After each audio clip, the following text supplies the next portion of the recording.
अस्सलाम वालेकुम, कैसे हैं आप लोग।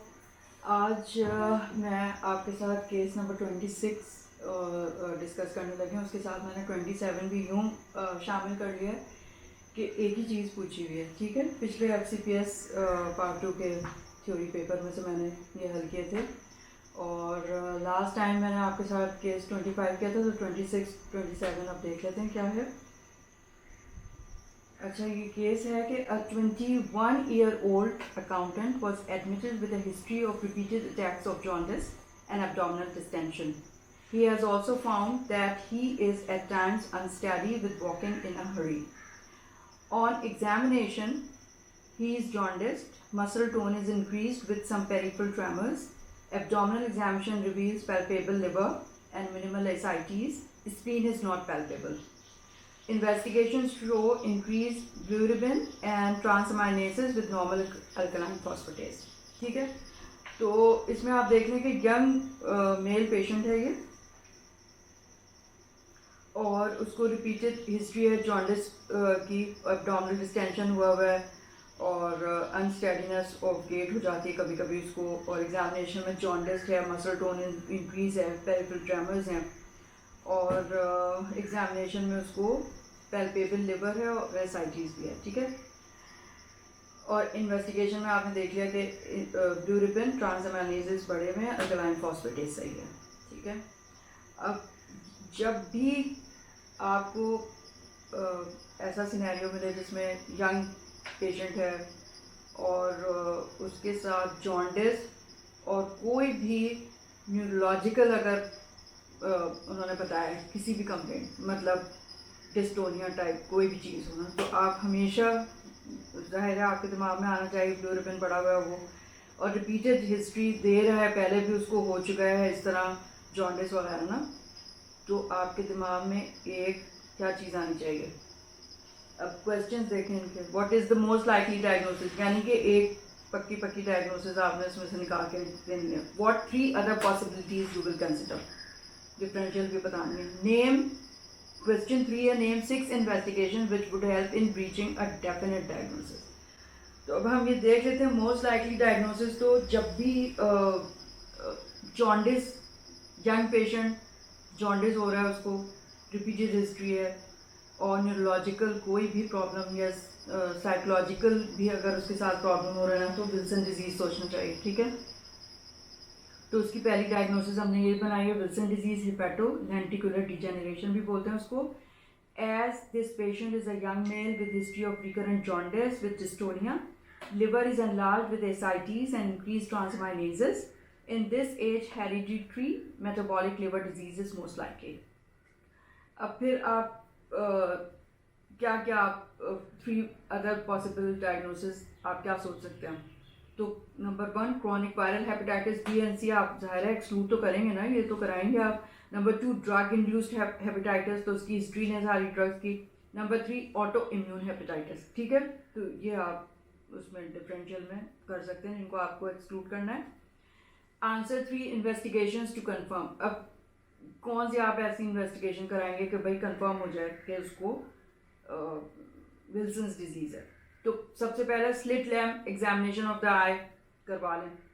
It shows pathognomonic sign of Kayser Fleischer rings, brownish gray, which represents pigmented granular deposits in the deciment membrane in cornea, most marked in the superior inferior pole, may be seen by naked eye or needs slit lamp examination। तो उसके लिए आई department में जाके वो करवा लीजिए, तो आपको केसर फ्लैशर रिंग नज़र आ जाएंगे। नंबर 2, सीरम सेल्यूलर प्लाज्मिन, वो आप कराएंगे। प्लाज्मा कॉपर कैरिंग कैपेसिटी वो लो आएगी इस डिजीज़ में। नंबर 3, यूरिनरी कॉपर ज़्यादा यूरिन में एक्सक्रीट हो रहा होगा, इट विल बी हाई। फिर लिवर बायोप्सी है कंफर्मेशन के लिए। हेपेटाइटिस बी या हेपेटाइटिस सी करवाएंगे आप to exclude chronic viral hepatitis. MRI brain में show increase basal ganglia enhancement due to copper deposition. ठीक है, अब हमें पता है कि कॉपर एक्सेस हो जाता है तो डिपॉजिट होता है लिवर में भी, और ब्रेन के किस पार्ट में, बेसल गैंग्लिया, जहाँ से बेसल गैंग्लिया में जो है ना वो सारा होता है मूवमेंट जो है ना कंट्रोल होती है। ठीक है, यानी सब्सटैंशियल नाइग्रा और क्या क्या है, सब्सटेंशिया नाइग्रा वगैरह उसमें बेसल गैंग्लिया में, ठीक है। अब केस 27 पहले हम देख लेते हैं कि उन्होंने इसी चीज़ को किस तरह से पूछा है, ठीक है। तो फिर हम थोड़ा सा विल्सन डिजीज डिस्कस करेंगे। A 15-year-old schoolgirl with personality problem, poor concentration in her class, outburst of temper and auditory hallucinations, was referred to a psychiatrist. On questioning her parents, 3 years history was obtained of progressive dysarthria, tremors, and more recently, clumsy movements of hands and feet. Her schoolwork had deteriorated. She had a past history of migraine and periodic attacks of feeling faintness and dizziness. On examination, she looked well, and abnormal findings were confined to central nervous system with stagnant contracture of both hands, spastic paraparesis, and spastic dysarthria. Power in the limb slightly decreased with normal sensations. Investigations show normal CP, urea, creatinine, electrolytes. Urine shows mild amino acid urea. Albumin 3.6 gram per deciliter, globulin 3.1 gram per deciliter, bilirubin 7 millimole per deciliter, ALT 90, alkaline phosphatase 165, skull and chest X-ray normal, CSF is normal, ठीक है। तो ये सारी आपको चीज़ें दी हुई हैं। तो यंग लड़की है, ठीक है, और उसको पर्सनैलिटी प्रॉब्लम हो रहा है, तो वो उसको साइकाइट्रिस्ट के पास ज़ाहिर ले गए। आउटबर्स्ट ऑफ टेम्पर हैं, ऑडिटरी हेलुसिनेशंस हैं, डिस्टोनिया स्कोपिया, dysarthria, dystonia, clumsy hands and feet हैं। आपने देखा है कोई विल्सन डिजीज़ का? मैंने देखा है, ठीक है।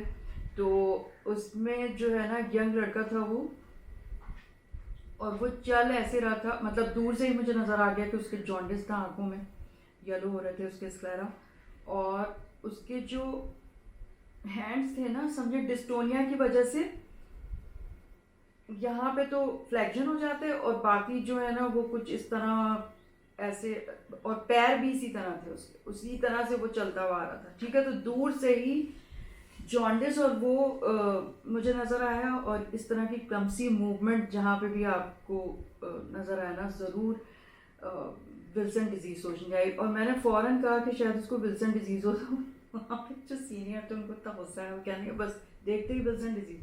तो मैंने कहा भाई, मतलब कहने का आपने देखी है क्या? मैंने कहा देखा तो नहीं है मैंने विल्सन डिजीज़, लेकिन पढ़ा तो यही है कि भाई जॉन्डिस है, यंग पेशेंट होता है, और डिस्टोनिया क्लम्सी मूवमेंट होती है। तो ऐसे मैं कह रही हूँ, मुझे पता नहीं शायद हो या नहीं हो। बाद में जब मैंने फाइल देखी तो इतनी मोटी सी उसकी फाइल थी, और विल्सन डिजीज़ ही थी उसको। पता नहीं क्यों वो गुस्सा हो गया तो मुझसे, आई डोंट नो।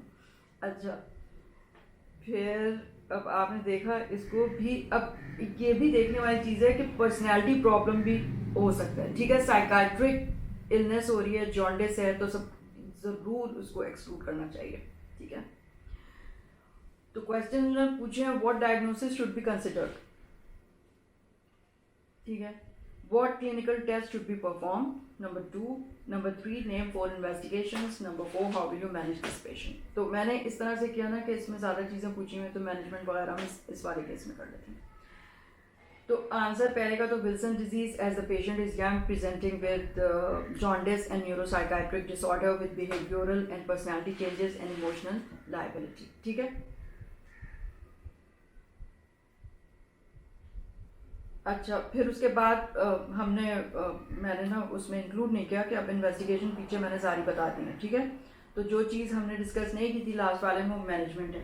तो मैनेजमेंट देख लेते हैं विल्सन डिजीज़ की क्या होती है। First step in the patient presenting with hepatic decompensation is to establish disease severity which can be estimated using the Nazer prognostic index. अब एक ना इन्होंने बनाया हुआ है prognostic index, Nazer prognostic index, ठीक है। Patient with score less than 7 can be managed with medical therapy, ठीक है।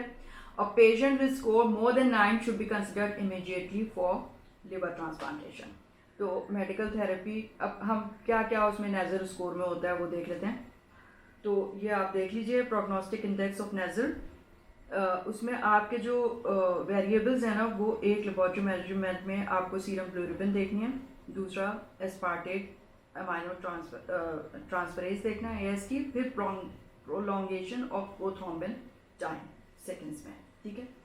तो नॉर्मल वैल्यू जो है आपको पता है अब ज़ीरो हम लेंगे अगर लेस देन 5.8 मिलीग्राम पर डेसीलीटर है ना, तो जो स्कोर होगा वो ज़ीरो होगा, ठीक है। और AST अगर नॉर्मल 10 to 35 होता है, लेस देन अगर 100 है तो ज़ीरो स्कोर होगा। Prolongation of prothrombin time less than 4 seconds है तो वो भी ज़ीरो है, ठीक है। अब 1 स्कोर हम कब देंगे, जब बिलिरुबिन 5.8 to 8.8 के दरमियान हो और AST 100 से 150 इंटरनेशनल यूनिट पर लीटर के दरमियान हो, और प्रोथ्रोम्बिन टाइम कितना बड़ा हुआ हो, 4 to 8 सेकेंड्स, ठीक है। इसको हम 1 स्कोर देंगे। 2 स्कोर के लिए है 8.8 से लेके 11.7 तक बिलिरुबिन हो जाए, AST 151 से लेकर 200 तक हो जाए, और प्रोथ्रोम्बिन टाइम 9 to 12 सेकेंड्स के दरमियान हो जाए, ठीक है। तो 2 स्कोर दे दें आप उसको। 3 कब लेंगे, जब बिलिरुबिन जो है 11.7 से 17.5 हो जाए अगर, और AST 201 से 300 तक चला जाए, और प्रोथ्रोम्बिन टाइम 13 से 20 सेकेंड्स तक बढ़ जाए, तो इसको 3 दे दिया आपने। 4 कब देंगे आप, सीरम बिलिरुबिन मोर देन 17.5 हो गई है, मोर देन 300 AST हो गया है, मोर देन 20 सेकेंड्स, यानी कि ये इतनी सिवियर इसकी ये कंडीशन है, लिवर फेलियर पे जा रहा है, तो इसके लिए तो बस मेडिकल ट्रीटमेंट कोई नहीं हो सकता। क्या हो सकता है कि लिवर ट्रांसप्लांटेशन ही। अब इसमें जो है ना, आप इसको काउंट करेंगे ना पहले। अब इन्होंने कहा है, फिर से देखें, लेस देन 7 स्कोर जो होगा ना उसमें आप मेडिकल थेरेपी दें, मोर देन 9 में तो लिवर फेलियर ही है, तो उसमें आप ट्रांसप्लांटेशन इंडिकेटेड होती है, सही है। इसको काउंट करके आप स्कोर निकाल लीजिए। ट्रीटमेंट आप कैसे करेंगे, इनिशियल हेपेटाइटिस और सिरोसिस विदाउट डीकम्पनसेशन। डीकम्पनसेशन अगर नहीं हुआ है, सिर्फ हेपेटाइटिस है, तो फर्स्ट चॉइस जिंक होती है और सेकंड चॉइस ट्रायंटीन कॉपर कीलेटर जो है, ठीक है। हेपेटिक डीकम्पनसेशन अगर माइल्ड हो गई है तो first choice trientine and zinc है, second choice penicillamine and zinc, ठीक है। मॉडरेट डीकम्पनसेशन अगर first choice trientine and zinc, second choice hepatic transplantation. Severe decompensation में first choice hepatic transplantation, second choice trientine and zinc. Number 2, initial neurologic psychiatric अगर उसको problem हो रहा है, जैसे इस पेशेंट में हो रहा है, तो फर्स्ट चॉइस जो है टेट्राथायोमोलिब्डेट, सेकंड चॉइस है एंटी कॉपर थेरेपी, जो भी आप किलेशन कर रहे हैं उससे, जिंक से या trientine. Anti copper therapy must be life long. जाहिर है कि वो एक डिसऑर्डर जो है विल्सन डिजीज़, वो तो मेटाबॉलिक डिसऑर्डर है, जेनेटिकली है वो इनहेरिटेड, तो लाइफ लॉन्ग होगी है। With treatment liver functions usually recover after about a year, although residual liver damage is usually present. Neurologic and psychiatric symptoms usually improve after 6 to 24 months of treatment. ठीक है, 2 साल तक लग सकते हैं। अब विल्सन डिजीज थोड़ा सा हम देख लेते हैं, आपके आसानी के लिए मैंने यहाँ पे लिख दिया। Wilson disease is an autosomal recessive disorder caused by mutations in the ATP7B gene, a membrane bound copper transporting ATPase होता है। Clinical manifestations are caused by copper toxicity and primarily involve the liver and the brain. Because the effective treatment is available, it is important to make this diagnosis early. ठीक है, अगर पहले ही हम उसको diagnose कर लेंगे तो ये सारी चीज़ें रिवर्स हो सकती हैं। Frequency 1 in 30,000 to 40,000. Siblings of a diagnosed patient have a 1 in 4 risk, whereas children of an affected patient have 1 in 200 risk. Pathogenesis देखिए, ATP7B protein deficiency impairs biliary copper excretion, resulting in positive copper balance. यानी कि empire हो जाता है biliary copper excretion, तो जाहिर बात है कॉपर का बैलेंस पॉजिटिव हो जाएगा। Hepatic copper accumulation, copper toxicity from oxidant damage, ठीक है। तो कॉपर डिपॉजिशन की वजह से ऑक्सीडेंट डैमेज होता है सेल्स में, और वो तो लिवर के सेल में और ब्रेन में डिपॉजिट हो जाता है। Excess hepatic copper is initially bound to metallothionein, but this storage capacity is exceeded, liver damage begins as early as 3 years of age. Defective copper incorporation into apocellular leads to excess catabolism and low blood levels of celluloplasmin. तो celluloplasmin level क्योंकि इतना सारा copper आ गया उसको bind करने के लिए, तो वो कम हो जाएगा और जो है ब्लड लेवल्स सेलुलोप्लाज्मिन के कम हो जाएंगे और यूरिनरी एक्सक्रीशन जो है कॉपर का वो ज़्यादा हो जाएगा. Serum copper levels are lower than normal because of low blood celluloplasmin, which normally binds more than 90% of the serum copper. As the disease progresses, non-celluloplasmin serum copper build up in other parts of the body, such as brain, leading to neurologic and psychiatric disease. अब मुझे याद आ रहा है कि वो जो है ना आपका बेसल गैंग्लिया में ग्लोबस पैलिडस भी होता है, सब्सटेंशियल नाइग्रा भी होता है, ये सारी चीज़ें होती हैं जहाँ से हमारी मूवमेंट कंट्रोल हो रही है स्केलेटल मसल की. क्लिनिकल मैनिफेस्टेशन पहला क्या है, हेपेटिक. विल्सन डिजीज में present as hepatitis, cirrhosis or as hepatic decompensation, typically in mild to late teenage years up to 50 years. An episode of hepatitis may occur with elevated transaminases with or without jaundice and then spontaneously regress. Most of these patients develop cirrhosis. Hepatic decompensation is associated with elevated bilirubin, reduced serum albumin and coagulation factors, ascites, peripheral edema and hepatic encephalopathy. In severe hepatic failure, hemolytic anemia may occur because a large amount of copper derived from hepatocellular necrosis are released into the bloodstream. Association of hemolysis and liver disease makes Wilson disease a likely diagnosis. तो hemolysis भी अगर हो रहा हो तो Wilson disease likely diagnosis. Neurologic क्या इसके होते हैं effects? The neurologic manifestation of Wilson disease typically occurs in patients in early 20s. MRI and CT scan shows damage in the basal ganglia. The three main movement disorders include dystonia, incoordination, tremors. अब इस patient को भी clumsy hand and feet movement है तो walking difficulty होगी, imbalance होगा dystonia की वजह से, इनकोऑर्डिनेशन होगी, ट्रेमर्स भी मिल सकते हैं. Dysarthria and dysphagia are common. It resembles Parkinson's disease क्योंकि Parkinson's disease में भी increased tone हो जाती है. तो dystonia involves any part of the body and leads to grotesque position of the limbs, neck and trunk. Memory loss, migraine type headaches and seizures may occur. Patients have difficulty in focusing tasks but cognition is not impaired. Cognition impaired नहीं होती है. Sensory abnormalities and muscle weakness are not present. तो ये सब आपको नहीं मिलेगा उसमें. ना कोई सेंसरी abnormality होगी, ना कोई वीकनेस होगी. साइकाट्रिक भी हो सकता है, ठीक है. तो साइकाट्रिक में भी बहुत ज़्यादा अगर किसी को ऐसा चीज़ हो रही है जॉन्डिस के साथ तो उसको विल्सन डिजीज़ के लिए ज़रूर एवालुएट करना चाहिए.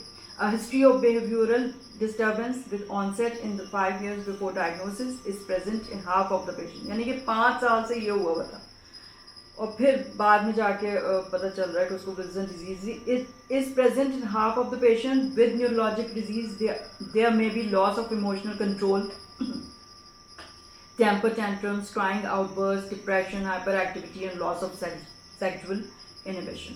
ये सब भी हो सकता है. डायग्नोज कैसे करेंगे? Number 1, serum ceruloplasmin are decreased, not for definitive diagnosis as normal is 10%. ठीक है, मतलब अगर नहीं भी डिक्रीज आ रहा है तो डेफिनेटिव डायग्नोसिस बनाने के लिए आपको नहीं चाहिए. Case of pleasure during number 2 by slit lamp exam by an ophthalmologist. Only 30 to 50%, but more than 99% of the patient with neuropsychiatric form of disease. Absence does not exclude diagnosis. ठीक है, अगर नहीं मिल रहा है आपको और आप केस ऑफ प्लेजर ड्रिंक और आप बहुत सस्पेक्ट कर रहे हैं कि जॉन्डिस भी है, डिस्टोनिया भी है, सब कुछ है, तो सिर्फ अगर आपको नहीं मिल रहा है क्योंकि 30 to 50% में हो सकते हैं, 50% में नहीं हो सकते, तो एक्सक्लूड नहीं कर देंगे आप. ठीक है, आप सारे टेस्ट कराएंगे. मोर देन 99% में कब मिलते हैं हमको केस ऑफ प्लेजर ड्रिंक्स? जब न्यूरोसाइकाट्रिक फॉर्म हो जाए डिजीज की. Number 3, urine copper is an important diagnostic tool. Urinary copper excretion is more than 100 microgram पर 24 आवर्स. ठीक है, तो ये आपकी डेफिनेट डायग्नोसिस इससे हो जाएगी. Number 4, liver biopsy is the gold standard in quantitative copper assays. Affected patients have values more than 200 microgram per gram dry weight of liver. Copper stains are not reliable. False positive results can occur with long-standing obstructive liver disease, which can elevate hepatic and urine copper. तो यहाँ पे हमारा ये Wilson disease ख़त्म हो गया है और मेरा ख्याल है कि आपने ज़रूर कोई ना कोई पेशेंट देख ही लिया होगा या वार्ड में. रेयर होते हैं, तो अगर आपको ज़िंदगी में कोई देखने को मिल जाए तो बहुत अच्छे से उसको देख लें, और फिर अगर आप एक दफ़ा देख लें तो कभी भी नहीं भूलेंगे। और जैसे कि मैंने बताया आपको कि जब भी यंग पेशेंट हो, उसको जॉन्डिस हो और उसको न्यूरोसाइकाट्रिक डिस्टर्बेंस किसी भी किस्म का हो रहा हो, ठीक है, तो आपने ज़रूर जो है ना, या एबनॉर्मल मूवमेंट्स हो, क्लमसी हैंड मूवमेंट्स हो, डिस्टोनिया हो किसी भी फॉर्म का जॉन्डिस के साथ, तो आपने विल्सन डिजीज़ सबसे पहले सोचना है। और लेकिन उसका मतलब ये नहीं है कि बाकी सारी चीज़ें नहीं हो सकती। जैसे जैसे डिफरेंशियल में आपने देखा भाई, आप हर तरह से एक्सक्लूड करेंगे ना, वायरल तो नहीं है उसको, तो हेपेटाइटिस बी सी कराएंगे आप, ऑटो इम्यून तो नहीं है, ड्रग इंड्यूस तो नहीं है, तो सारी जैसे हेपेटाइटिस की आप जिस तरह से भी सारी इन्वेस्टिगेशन करा के एक्सक्लूड करते हैं, वो आपने इसमें भी करनी होगी, ठीक है। तो मैंने इसके रेफरेंसेस जो है वो हैरिसन्स में से लिए हैं 19th एडिशन से। अभी मेरे पास 20th एडिशन है नहीं मेरे पास, ठीक है। तो मेरा ख्याल है इतना काफ़ी है, और मैं आपके लॉन्ग केस बना रही हूँ, तो उसमें आप देख लीजिएगा। क्रॉनिक लिवर डिजीज़ में करूँगी इंशाल्लाह ताला, ठीक है। Okay, thank you so much. और प्लीज़ देखिए, आप लोग मुझे कुछ भी नहीं लिखते हैं, कोई तो कमेंट करते हैं आप कि मैं मेहनत करती हूँ, तो ज़रा सा बताएं तो मुझे कि आपको कोई फ़ायदा हो रहा है या नहीं हो रहा है इसमें, ठीक है।